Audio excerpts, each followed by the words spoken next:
కూడి చేరి వచ్చిన వారందరికీ ప్రభు అయిన యేసుక్రీస్తు నామంలో నా హృదయపూర్వకమైన వందనాలు చెల్లిస్తూ ఉన్నాను. దేవుడు మిమ్మల్ని అందరినీ దీవించును గాక. ఆమేన్. కరెక్ట్గా పావుగంట ఉంది, పావుగంట చెప్పి ముగించేస్తాను. నిర్గమకాండము 25వ అధ్యాయము 18-19 వచనాలు. నిర్గమకాండము 25వ అధ్యాయం 18-19 వచనాలు. మరియు 2 బంగారు కెరూబులను చేయవలెను, కరుణాపీఠము యొక్క 2 కొనలను నక్షీ పనిగా చేయవలెను. ఈ కొనను ఒక కెరూబును, ఆ కొనను ఒక కెరూబును చేయవలెను. కరుణాపీఠమున దాని 2 కొనల మీద కెరూబులను దానితో ఏకాండముగా చేయవలెను. కరుణాపీఠము మీద 2 కెరూబులు ఉన్నాయంట. ఆ 2 కెరూబులు కూడా ఎలాగ చేయబడాలి? ఏకాండముగా. అంటే ఒక పని విధానంలో చెప్పాలి అని అంటే, తాపి పని చేసే ఆయన మట్టపు గుండు కొలత వేస్తే సరిగ్గా కొలతకు సరిపడా ఉండాలి. ఈ కెరూబు రెక్క చాపినా ఆ కెరూబు రెక్క చాపినా ఏకాండముగా ఉండాలి.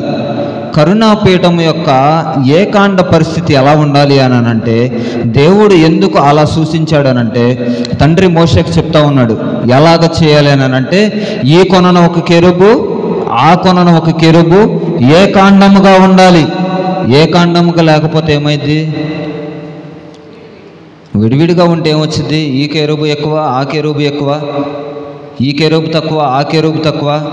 మనకు కూడా కొన్ని దూతలు ఉంటాయి సంఘంలో. నేను ఎక్కువ, నువ్వెక్కువ, నువ్వెక్కువ, నేను ఎక్కువ అని చెప్పేసి మాట్లాడుకుంటూ ఉంటాయి. అందుకే తండ్రి దేవుడు ఏం చేశాడనంటే, కరెక్ట్గా కొలమానానికి ఎలాగ ఉండాలంటే ఏకాండముగా ఉండాలి. అయితే మనం ఎవరితో ఉండాలి?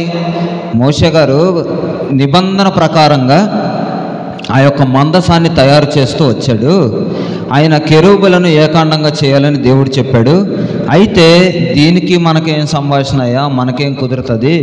మనం ఎవరితో ఏకాండంగా ఉండాలి? అది కెరూబులకి చెప్పింది కదా అని చెప్పేసానంటే, ప్రకటన గ్రంథం చూడొద్దు. ప్రకటన గ్రంథంలో మనల్ని కూడా దేవుడు ఎలా సంబోధించాడంటే, దూతలుగా సంబోధించాడు. అయితే దూతలు ఎలా ఉండాలంట? ఏకాండంగా ఉండాలి. ఏకాండము అంటే ఏంటంటే ఒకే ఒక తాత్పర్యం, ఒకే ఒక అర్థం, సమానంగా ఉండాలని అర్థం.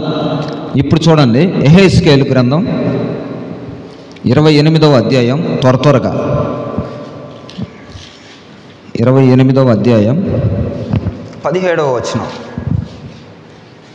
నీ సౌందర్యము చూచుకొని నీవు గర్వించిన వాడవై, నీ తేజస్సు చూచుకొని నీ జ్ఞానము చెరుపుకుంటివి, కావున నేను నిన్ను నేలను పడవేసేదను. దొరకలేదా? 28వ అధ్యాయం 17వ వచనం. ఎవరి సౌందర్యం? ఇక్కడ ఎవరి గురించి మాట్లాడుతున్నారు? మంచి కెరూబు, మంచి జ్ఞానవంతుడు, మంచి సౌందర్యవంతుడు, మంచి తేజస్సు కలిగిన వాడు. వీడేం చేస్తున్నాడంటే, తన సౌందర్యం చూసుకొని గర్వించాడంట.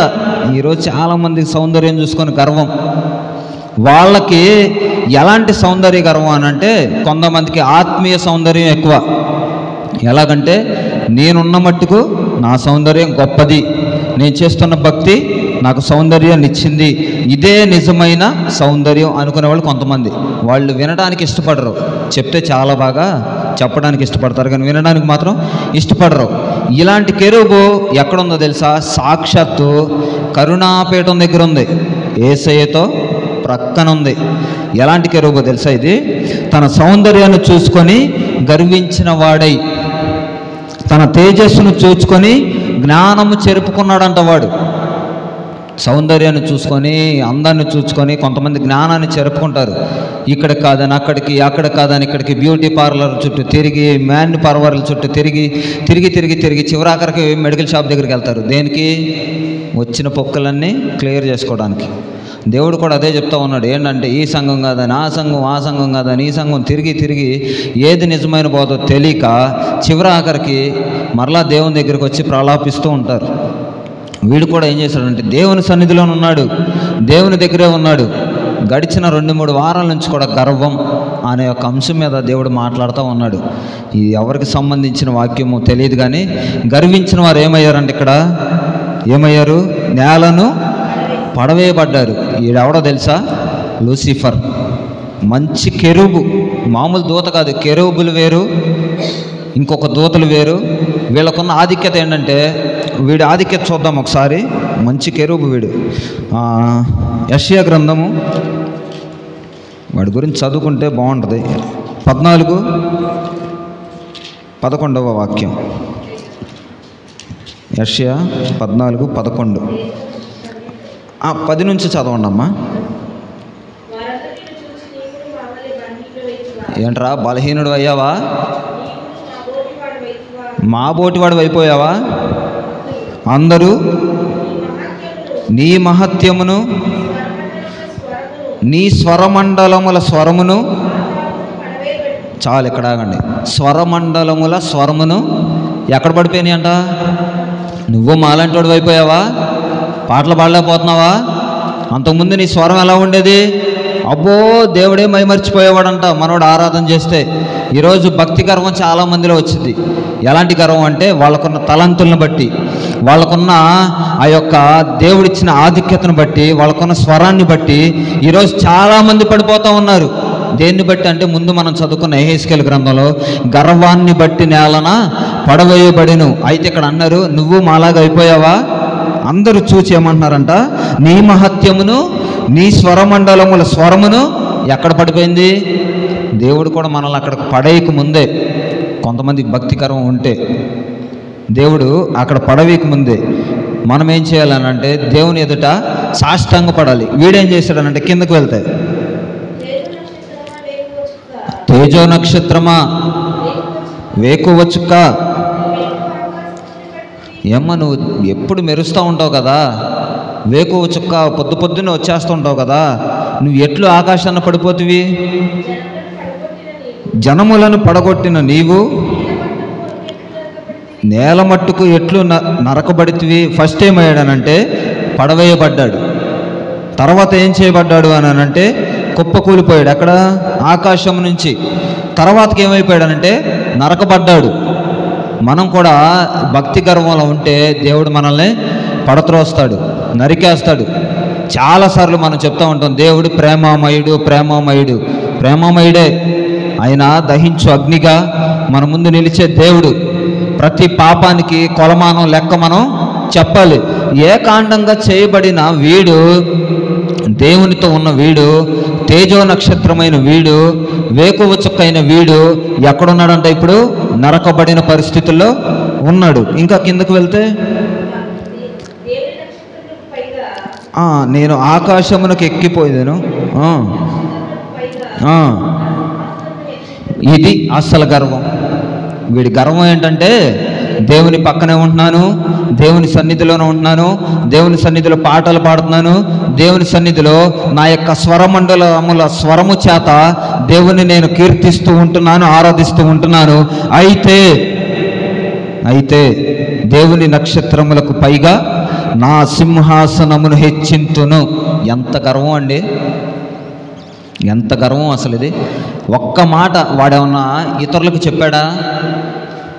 సాక్షాత్తు యేసయ్య పక్కన ఉంటాడు కదా, ఎంత స్నేహితుడైతే యేసయ్య పక్కన పెట్టుకుని ఉంటాడు. ఇన్ని యేసయ్య అయితే అన్నాడా? వీడి గర్వం ఎక్కడొచ్చిందో తెలుసా? హృదయంలో ఏమనుకుంటాడనంటే, ఆ మాట చదవండి అమ్మా. చూసారా? మహోన్నతినితో, మహా ఉన్నతుడండి. మహోన్నతుడు అని అంటే విడదీసి చదివితే అర్థమైంది. మహోన్నతుడు, మహా ప్లస్ ఉన్నతుడు, మహోన్నతుడు. మహోన్నతుడికి సమానంగా చేసుకోవడానికి నువ్వు మహోన్నతుడు వేరా? ఎవరు తయారు చేస్తూ కూర్చున్నావు నువ్వు అక్కడ? ఎవరు మాట సెలవిస్తూ ఉన్నావు అక్కడ? ఈరోజు చాలామంది ఏం చేస్తారనంటే, భక్తి జీవితంలోకి వచ్చిన తర్వాత ఎవరిని చూసి పడిపోతారంటే, వీడిని బట్టి పడిపోతారు.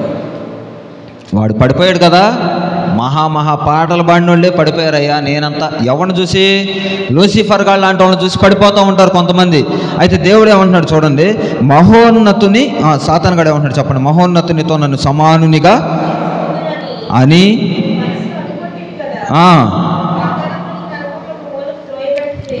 ఎక్స్ట్రాలు వద్దురా నీకు. ఎక్కడో తెలుసా, పాతాళంలో కూడా, నరకంలో కూడా ఒక మూలంట. వాడి ప్లేస్ అంత చిన్నది, వాడి ప్లేసు అంత చిన్నది. కానీ బైబిల్ గ్రంథం ఏం సెలవుస్తుందంటే, దేవుని యొక్క మార్గం ఇరుకైన మార్గము, సాతానుగాడి విశాలం. ఎందుకని అన్నాడంటే, గుంపులుగా అడ్డే పడిపోయి సత్తనారు ఈ రోజున. దేవుని సత్య సువార్త ఎక్కడ ప్రకటించబడిద్దో, సత్యవాక్యం ఎక్కడ ప్రకటించబడిద్దో అక్కడ ప్రజలు నిలవబడలేరు. ఇది సత్యం. దేవుని వాక్యం ఎక్కడ ఖండించి చెప్తారో, ఎక్కడ బుద్ధి చెప్పి చెప్తారో అక్కడ సత్యవాక్యం ఉండిద్దని తెలిసి నిలవబడలేరు. అపోస్తల కార్యాల్లో ఒక మాట ఉంటుంది, నేను చూపిస్తాను, దానికి కూడా రెఫరెన్స్. అయితే సాతానుగాడు ఏమనుకున్నాడంటే, వాడు మహాస్వరమండలములు కలిగిన, స్వరం కలిగిన వాడు, తేజో నక్షత్రమైన వాడు, వేకువ చుక్కైన వాడు, వాడు గర్వించిన దానిని బట్టి నేలను కూలిపోయాడు. ఈరోజు నువ్వు నేను ఎంత దేవునితో ఉన్నవాడే, దేవుని దగ్గర ఉన్నవాడే, కానీ వీడి అతిశయం, వీడి యొక్క గర్వం ఏం చేసింది, నేలకు పడవేసింది. అక్కడి నుంచి పాతాళానికి పోయాడు. పాతాళంలో నుంచి కూడా ఒక మూల వాడి ప్రదేశం. కానీ ఈరోజు ఆ మూల ప్రదేశం ఏమైపోయిందంటే చాలా విస్తరించబడిపోయి పాపానికి వాడేమంటున్నాడు తెలుసా, మహోన్నతునితో నేను సమానునిగా చేసుకుంటుని అనుకొని. వాడు చూసారు ఎంత గర్వమో. ఇంకా కిందకు వెళ్తే, వాడు నిన్ను చూచువారు నిన్ను నిదానించి చూచుచు ఇట్లు తలబోయెదురు. చూసారా, ఇతడేనా? అంత ప్రశ్నే. పైనుంచి మీరు చూసుకుంటూ వస్తే 10వ వచనం దగ్గర నుంచి ప్రతిదీ ప్రశ్న మార్కు.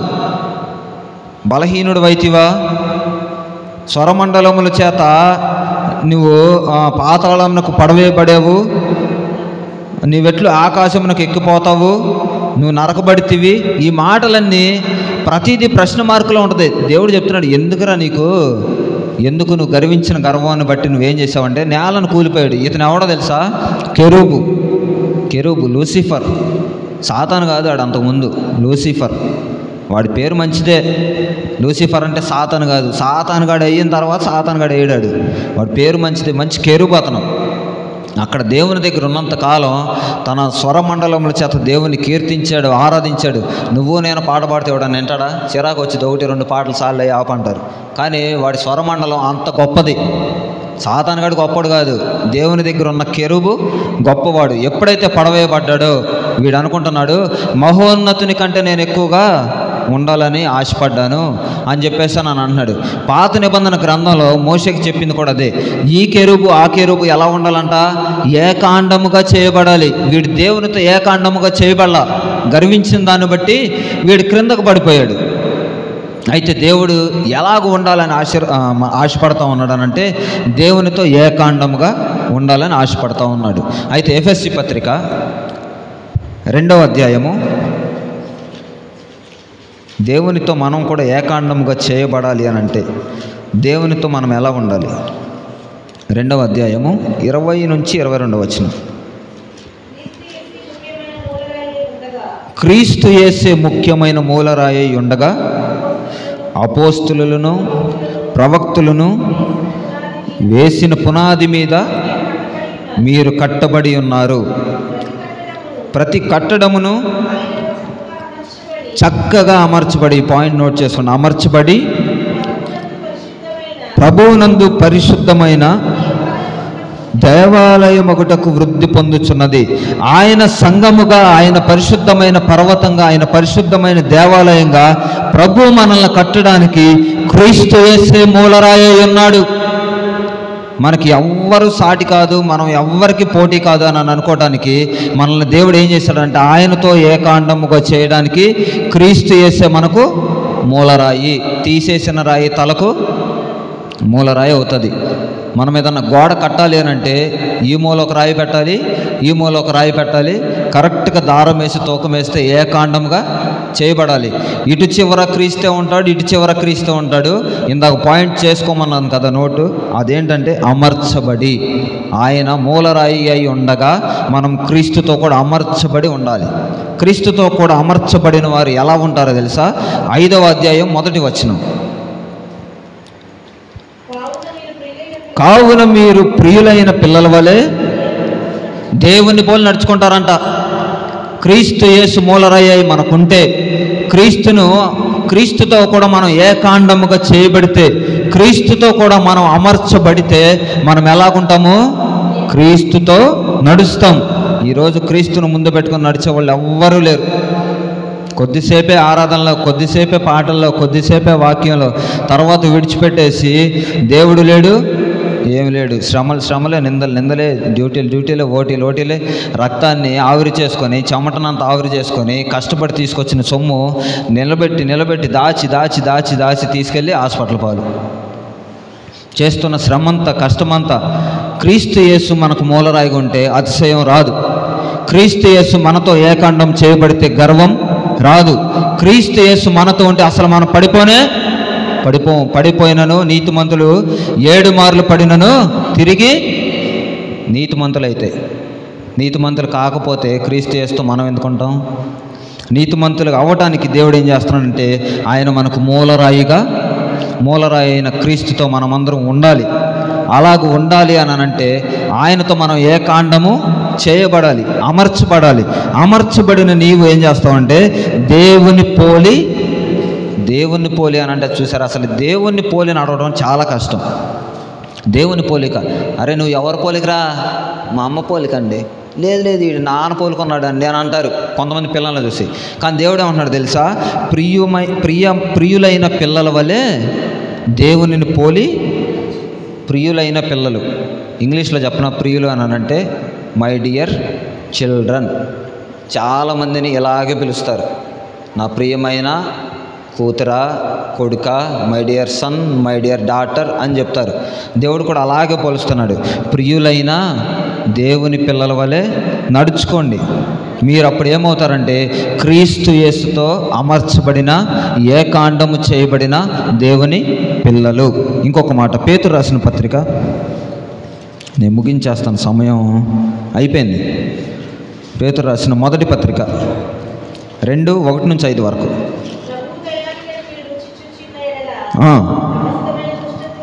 చదవండమ్మా.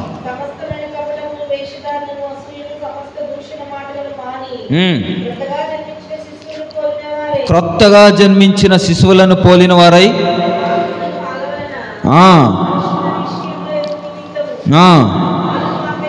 ఆ పాలను అపేక్షించుడి.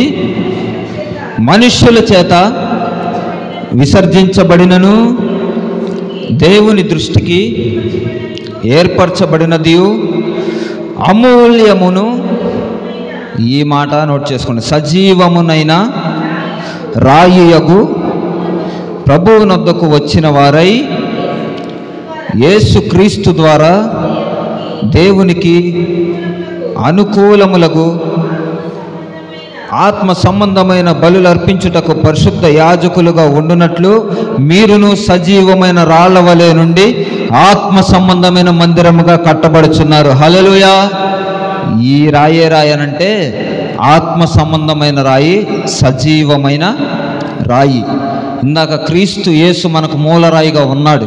ఇప్పుడు ఎలా ఉండాలని కోరుకుంటున్నాడంటే బ్రతుకున్న రాళ్ల వలె. కొన్ని చచ్చిన రాళ్ళు ఉంటాయి సంఘంలో, విశ్వాస జీవితంలో కొన్ని చచ్చిపోయిన రాళ్ళు ఉంటాయి. ఆ రాళ్ళు ఎలాంటి రాళ్ళు అంటే అమర్చబడే ఉంటాయి క్రీస్తుతో. కానీ అమర్చబడిన రాయి కదిలిద్దా? కదులుతుందా? సజీవమైన రాయి ఏం చేసిద్ది? కదిలిద్ది. ఆత్మీయతలో కొంతమంది ఏం చేస్తారంటే సజీవమైన రాళ్ళుగా ఉండాలి అనుకుంటారు. కొంతమంది క్రీస్తు యేసులో చచ్చిపోతారు. ఎలాగంటే ఇదే భక్తి, ఇదే విశ్వాసం, ఇదే దైవత్వం, ఇదే పరలోక రాజ్యం తీసుకెళ్ళిపోయిద్ది అని అనుకుంటారు. వాళ్ళు ఎలాంటి వారంటే ఈ సంఘం వాళ్ళు ఈ సంఘం వాళ్ళకే ఏం చెప్పరు? వందనాలు చెప్పరు. వీళ్ళు మీటింగ్ పెడితే ఆ సంఘం వాళ్ళు ఏం చేయరు? రారు. నేను అంటాను, ఎత్తబడేది ఎన్ని సంఘాలు? చెప్పరేంటండి, ప్రభువు రాకుండా ఎత్తబడేది ఎన్ని సంఘాలు? ఒకటే సంఘంగా. ఇక్కడ మనం అందరం ఎవరం? మేమెవరం? కూలోళ్ళం, సేవకులు కాదు, కూలోళ్ళం. ఆ మాట చూపిన అపోస్తుల కార్యంలో ఒకసారి చేయండి. అపోస్తుల కార్యములు 20వ అధ్యాయం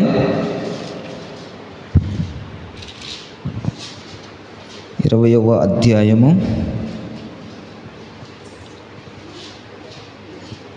30వ వచనం.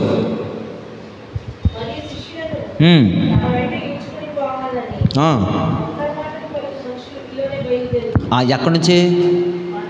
మనలో నుంచే బయలుదేరుతారు. ఈ వంకర మాటలు పలికే వాళ్ళ దగ్గర జనం ఎక్కువ ఉంటారా? తర్వాత చదవండమ్మా. కన్నీళ్లు విడుచుచు. ఇది ఇక్కడ మెలకువగా ఉండాలి. ఇక్కడ ఈ పౌలు భక్తుడు ఎవరు అనంటే 27 పుస్తకాల్లో 14 పుస్తకాలు రాసిన వ్యక్తి ఈయనే. శిష్యులందరికంటే కూడా చాలా గొప్పవాడు. యేసు ప్రభుతో తిరిగిన శిష్యులందరికంటే చాలా గొప్పవాడు. ఇంకా చెప్పాలి అనంటే యేసు ప్రభుతో పోల్చుకుంటే యేసు ప్రభు కంటే కూడా శ్రమలు అనుభవించిన వ్యక్తి ఎక్కువ. 3 పడవ ప్రయాణాలు, 5 సార్లు కొరడా దెబ్బలు. ఆయన పడవలో వెళ్తూ ఉండగా పడవ విరిగిపోయేది. మధ్యకి విరిగిపోతే ఎవడు కాపాడాలి? ఎలా రక్షించబడాలి? ఆయన వెళ్ళేదేమన్నా ఆయన సొంత పనికా? ఆయన పొట్ట కోసమా?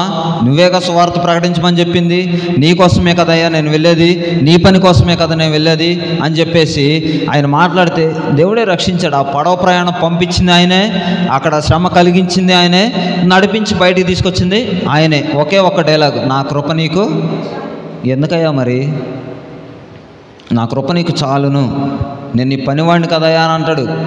ప్రారంభ దినాల్లో ఉన్న పరిచర్య తుది శ్వాస విడిచేసరికి ఇంకొకటి పరిచర్యకి ఈయన యొక్క ముగింపు పలుకులు ఎలా ఉన్నాయో తెలుసా?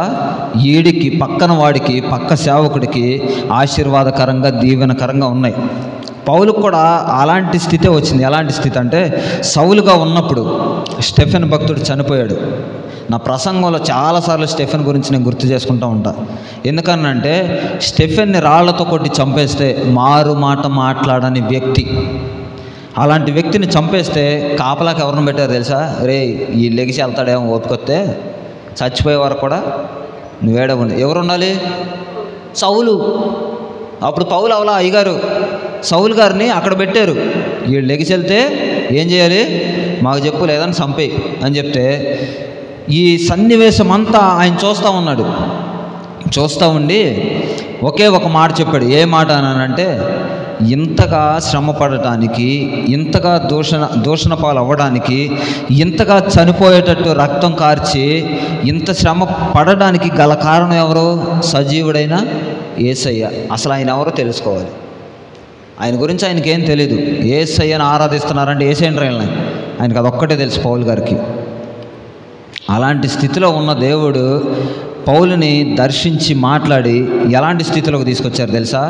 మీరు కొట్టి చంపేసినా నాకు ఇష్టమే, మీరు నన్ను హింసలు పెట్టినా నాకు ఇష్టమే, నేను మాత్రం దేవుని యొక్క పరిచర్యను సువార్త ప్రకటించడాన్ని నేను ఆపను. జైల్లో ఉండి పత్రికలు రాశాడు, పడవ ప్రయాణాలు ఉండి పత్రికలు రాశాడు, 3 ఖండాలకు తిరిగి సువార్తను ప్రకటించిన వ్యక్తి పౌలు ఒక్కడే. ఆయన ఏమంటాడు తెలుసా? ఇంకను దేవుడు చెప్పిన పరిచర్యను, దేవుడు అప్పగించిన పనిని నేను కొనసాగించలేదేమో అంటాడు ఒక చోట.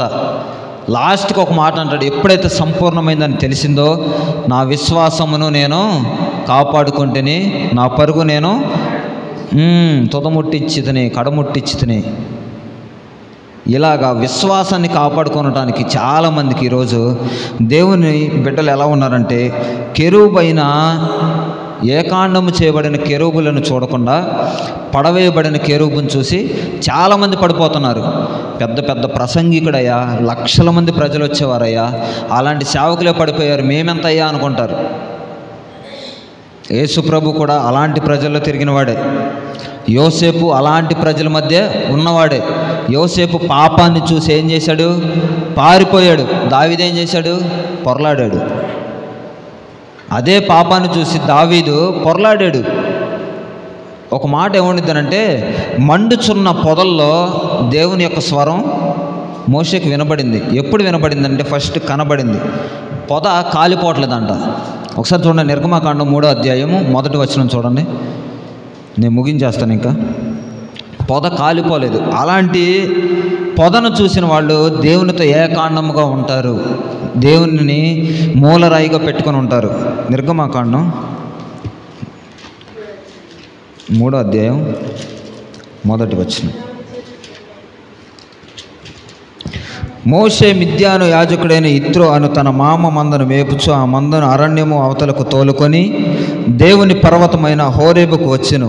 ఒక పొద నడిమిని అగ్ని జ్వాలలలో యెహోవా దూత అతనికి ప్రత్యక్షమాయెను.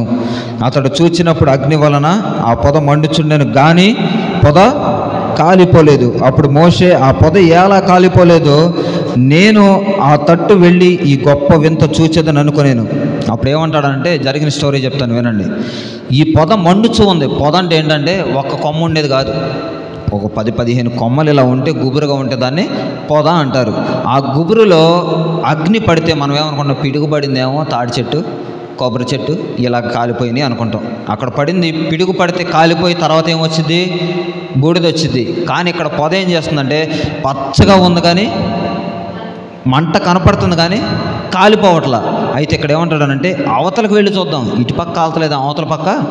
చూసారా, మానవుడి యొక్క తెలివితేటలు ఇలా ఉంటాయి. దేవుడు ఏం చేస్తాడో తెలుసా, నువ్వు ఉన్నది పరిశుద్ధమైన స్థలం కనుక నీ చెప్పులను విడిచి ముందుకు రా. ఫస్ట్ ఏం చేశాడు, కనిపించాడు, ప్రత్యక్షమాయను అని అంటే అగ్ని ద్వారా కనిపించాడు. అప్పటి వరకు మాట్లాడా, మాట్లాడాల.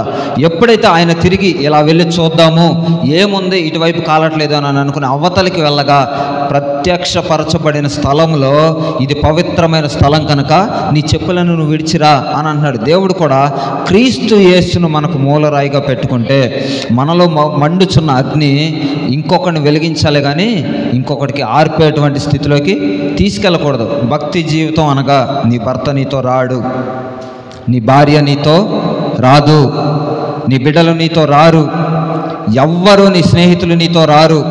భక్తి జీవితాన్ని ఇక్కడ కాపాడుకోకపోతే మనం శ్రమ పడేటువంటి దినాలు చాలా ఎక్కువగానే ఉన్నాయి. చాలామంది పెద్ద పెద్ద ప్రవక్తలు, బైబిల్ పండితులు ఈ విధంగా సెలవిస్తూ ఉన్నారు. 2000 సంవత్సరాల నుంచి చెప్తానే ఉన్నారు అని అంటారు, కానీ సూచనలు కనిపిస్తూనే ఉన్నాయి. ప్రభు రాకడ చాలా సమీపముగానున్నది. భూకంపాలు, సునామీలు, మనుషులు చనిపోయే పరిస్థితులు, జంతువులు చనిపోయే పరిస్థితులు, క్రూరమైన ఆ యొక్క పరిస్థితుల్లో దేవుడు ఏమంటున్నాడనంటే, నీ భక్తి జీవితాన్ని కాపాడుకోకపోతే నీవు నిత్యత్వంలో చేర్చబడలేవు. రక్షణ కలిగి ఉన్నాము అన్నవాళ్ళు గొప్ప వింతేం కాదు, కానీ నిత్య రక్షణ పొందుకోవాలి. రక్షణ వేరు, నిత్య రక్షణ వేరు. రక్షించబడ్డాను, బాప్తిస్మం తీసుకున్నాను, ప్రతిరోజు నేను ఆరాధనకు వెళ్తున్నాను, చిల్లర మార్చి చందాలు వేస్తున్నాను అనుకుంటే భక్తి జీవితం కాదు. నిత్య రక్షణ పొందుకోవాలి. నిత్య రక్షణ గురించి కూడా ఒక మాట ఉండదు సామెతల గ్రంథంలో. నేను ఇప్పుడు అవన్నీ చెప్పను, కానీ యెషయా గ్రంథం, కీర్తనలు, సామెతల్లో ఒక మూడు వచనాలు ఉంటాయి. అది దేని గురించి చెప్తాడనంటే, రక్షించబడిన మీరందరూ నిత్య రక్షణలో చేర్చబడుదురు గాక అని మాట సెలవిస్తూ ఉంటాడు. నిత్య రక్షణ ఏంటనంటే డైరెక్ట్ అటాక్. ఎలాగంటే, ప్రభు వస్తున్నాడు, బూరధ్వని వినపడింది, ఎత్తబడిపోవడమే. నా భార్య ఉంది, బిడ్డలు ఉందని చూడవు నువ్వు. ఎందుకనంటే ఆ సంతోషం వేరు, ఆ యొక్క మహదానందం వేరు. ఏడ్పులు, పెడగొబ్బులు పెట్టేటువంటి ఆధిక్యత లేదు అక్కడ, అవసరత లేదు అక్కడ. ఉండేదల్లా ఒకటి, నిత్యము పరిశుద్ధుడు పరిశుద్ధుడు అని వేవేల కోట్లతో ఆరాధించబడుతున్న దేవుని సముఖంలో మనం అందరం చేర్చబడుదుము గాక. క్రీస్తు యేసుని మూలరాయిగా పెట్టుకుందుము గాక. ఆయనతోనే ప్రియ బిడ్డలుగా మనమందరము జీవించుదుము గాక. నిత్య రక్షణ మనమందరము పొందుకొందుము గాక. ఆమేన్. కళ్ళు మూసుకోండి, చిన్న ప్రార్థన చేసుకొని ముగించుకుందాం. కళ్ళు మూసుకోండి. క్రీస్తు యేసే మనకు మూలరాయిగా, తేజో నక్షత్రమైన సాతాను కూడా ఈ విధంగా మాట్లాడుతూ ఉంది. దేవుని యొక్క సన్నిధిలో దేవునితో గడిపిన లూసిఫర్ కూడా, నేను కెరూబునే, దేవునితో ఉన్నానే, దేవునితో తిరిగానే, దేవుని సన్నిధిలో ఆరాధన చేశానే అన్న కెరూబు ఎలా మాట్లాడుతుందంటే, దేవుని సన్నిధిలో మహోన్నతుని కంటే నేను హెచ్చించబడుదును అని మాట్లాడుతూ ఉంది. అయితే ప్రార్థన